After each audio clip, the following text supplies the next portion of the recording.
عدالت طلبکова یکی از داوطلبان دور ناحیوی آزمون جمهوریوی تاجیکستان وطن عزیز من در نامیناسیای سرآیندگی ناحیه واسه را معرفی می نماید.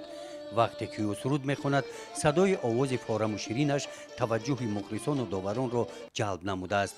او را صمیمانه استقبال گرفتند.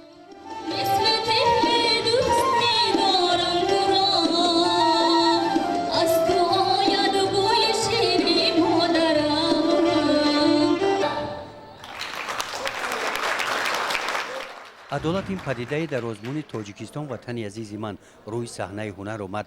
در دور ناحیوی این آزمون همراه عدالت داوطلبان زیاد بودند.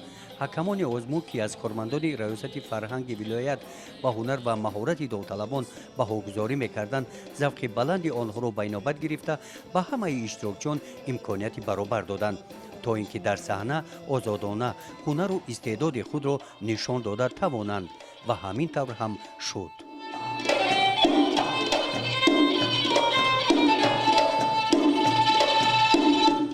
امروز دوری اولی آزمون جمهوری تاجیکستان وطن عزیز من در ناحیه واسه بسیار با یک تیاری خوبی داوطلبان رفته ایستاده است.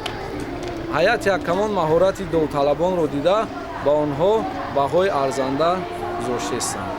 نفرایی که در این آزمون غالب می‌آیند یعنی به دور دوم به دور ولایتی راه خط می‌گیرند. آزمون تاجیکستان وطن عزیز من با مقصد دریافت استعدادهای نو در ساحه صنعت موسیقی و سرآیندگی، تصویری و دیزاین، بلند برداشتن مهارت کسبی و زیبایی شناسی وابسته به سن و سال ذوقمندان زیاد را از این ناحیه مردمش فرهنگی شناخته شده به این آزمون جمع آورد. در بخش صنعت تصویری هم اشتراکچیان نهایت زیاد بودند.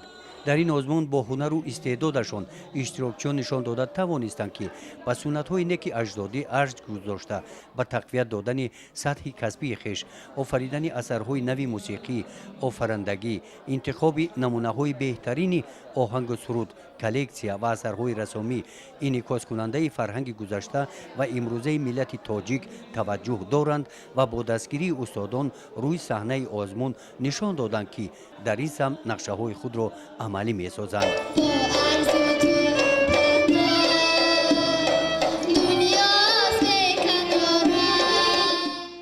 گزارش خوجا نظریف خدای نظر ظهورов از ناحیه واسه برای برنامه اطلاعاتی نوید.